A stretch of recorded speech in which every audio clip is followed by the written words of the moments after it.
ужасные звонки. Вылетая в коридор, у нас с двумя девчонками завязался разговор. А мой папа терпело ходит, он на стадион, он кверху подкидает гирю, будет самым сильным в мире. Вот варить вам неохота, не поджарить вам котлет. Вам бы утратить бы на работу, а вот больше толку нет. От мужчины нету толку. Это нам толки дан. Кто прибил для книжек полку, починил на кухне кран? Хоть мужчины и сильны, не умеют печь блины. Вы, мужчины, недотепы, вас воспитывать, учить, и петрушку от укропа вам не в силах отличить.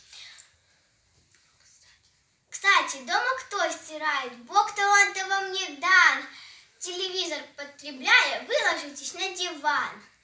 Вы, колючие занозы, плохо знаете мужчин. То и дело льете слезы, и к тому же без причин. Вы, колючие слова, скажете рабея: папа в доме голодный.